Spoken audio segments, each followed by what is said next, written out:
ఆచి చికెన్ మసాలా. భర్త ఇంట్లో లేనప్పుడు, భార్య ఒంటరిగా ఉన్నప్పుడు, ఒక పరాయి మగాడు ఇంట్లో ఉంటే లోకలేమనుకుంటారు ఆలోచించావా? చూసావా, మీ ఆయనకి నేనంటే ఎంత నమ్మకం. చచ్చినా అపార్థం చేసుకోడు. ఇంకా నువ్వెందుకు భయపడతావు? ఇది దేవుడిచ్చిన వరం. దీన్ని వేస్ట్ చేసుకోకూడదు. నీకు నాకు కూడా తెలియదు. గుర్తు.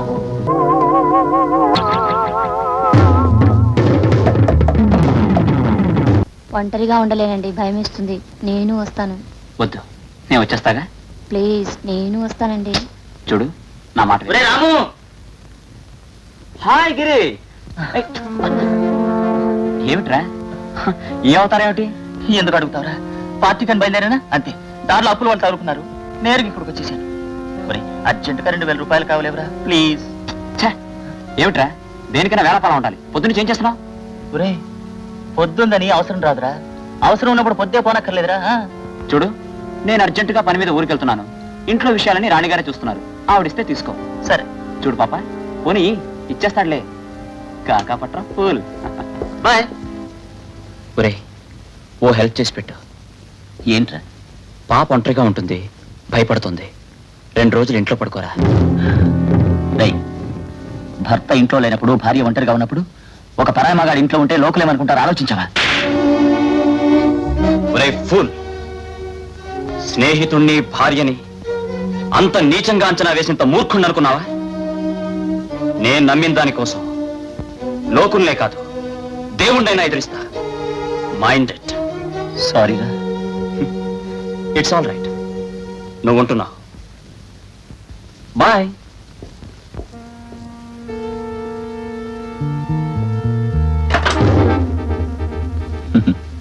చూసావా, మీ ఆయనకి నేనంటే ఎంత నమ్మకం.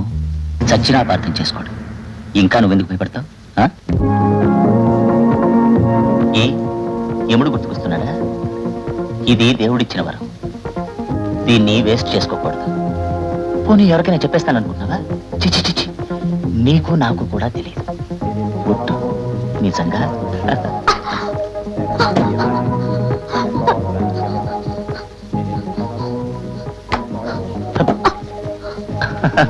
ఇదిగో ఆకలిస్తా. అన్నం పెట్టమ్మా. ఏమ్మా అలా నిలబడ్డావే? రమ్మంటుంటే. అన్నం పెట్టమ్మా ప్లీజ్.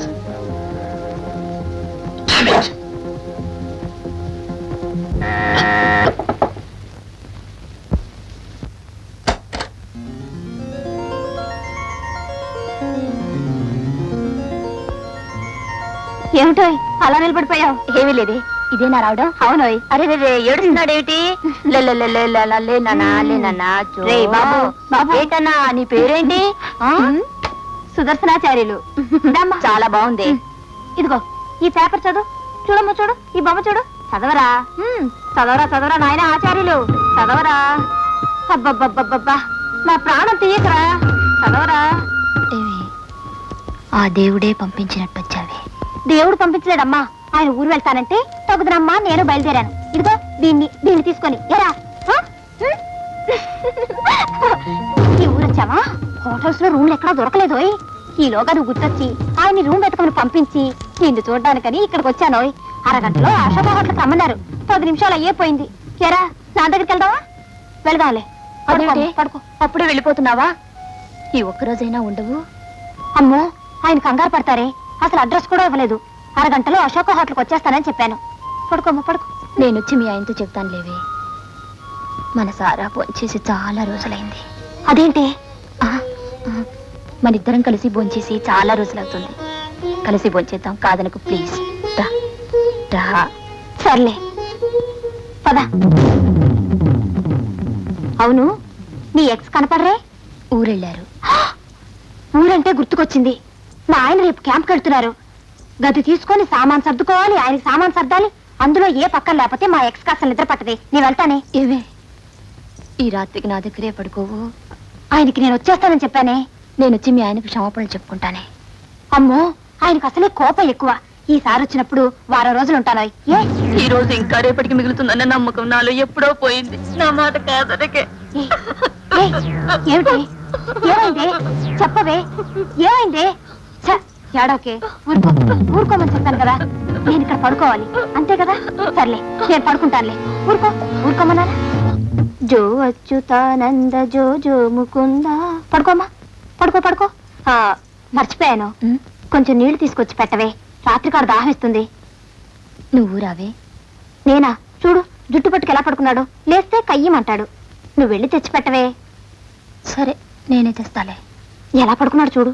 గదవ లక్షణాలు వీడును, అన్నీ ఎక్స్ లక్షణాలే.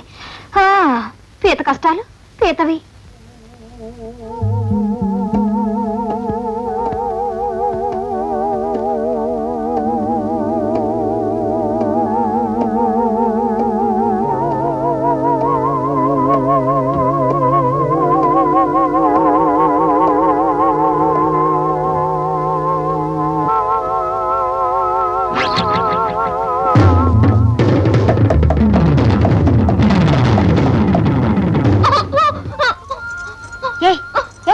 ఏమిటే ఏమైందే?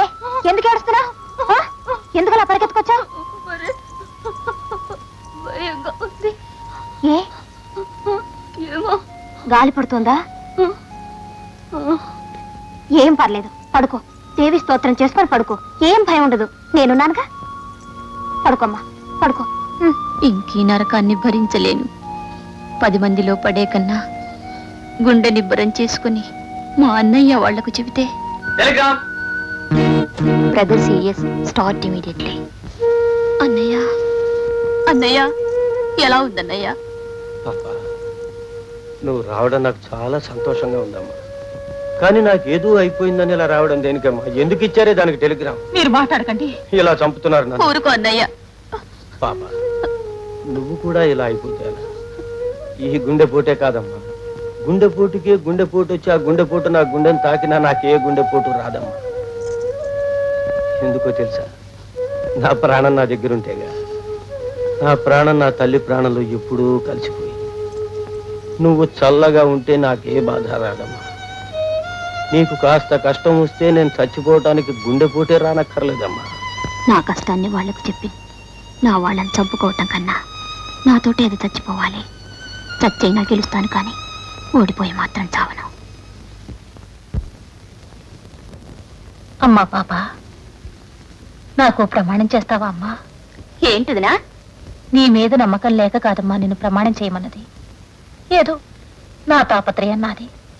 చెప్పుదినా, నువ్వేం చెప్పినా నేను చేస్తాను. నిజం, నీ మీద ఒట్టు. నాకు తెలుసు తల్లి. పాప, ఉన్న బిడ్డవు దూరం అయ్యావు, కన్న బిడ్డలు లేకుండా పోయారు.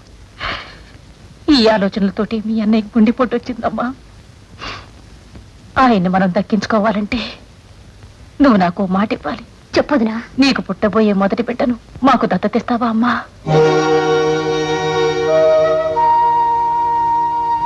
ఏమిటమ్మా సంకోచిస్తున్నావు? అబ్బాయి ఒప్పుకోడనా? అబ్బాయి కాళ్ల మీద పడైనా సరే తప్పకుండా ఒప్పిస్తాను. అది కాదు వదినా. పోనీ నీకేమైనా అభ్యంతరమా? పుడితే ఎలాగే ఇస్తాను వదినా. నేను నమ్ముకున్న దేవుడు నిజమైతే త్వరలో నీ కడుపు పండుతుందమ్మా. దేవుడే తలుచుకుంటే తప్పకుండా ఇస్తాను వదినా. పాపా, ఇక్కడేం చేస్తున్నారు? బయలుదేరండి. అయ్యో, మీరు కొండెక్కొచ్చేసారేమిటండి? అసలు నా మాట లెక్కలేదు. నువ్వు నోరుమై ముందు. అంటే నీ ఉద్దేశంలో నేను ఇంట్లోనే పడి ఉండాలనా? నన్ను లెక్క నుంచి తీసేసావన్నమాట. నీతో తర్వాత మాట్లాడతాను, అక్కడే ఉండు. పాపా, బయలుదేరు. ఏమిటన్నయ్యా? నీ ఆయన టెలిగ్రామ్ ఇచ్చాడమ్మా. బయలుదేరు. పర్వాలేదన్నయ్యా, నువ్వు కుదుట పడ్డాకనే నేను వెళ్తాను. నాకు కుదురుగా లేదనే అభిప్రాయం నువ్వు కుదురుగా ఏర్పరచుకొని కుదురుగా ఎక్కడే ఉంటే అక్కడ మీ ఆయన కుదురుపోతుంది, దాంతో నా కుదురుపోతుంది, ఆ పైన నీ కుదురుపోతుంది. కనుక నా మాట కుదురుగా విని కుదురుగా బయలుదేరితే కుదురుగా ఉంటుందమ్మా. తెలుగు వన్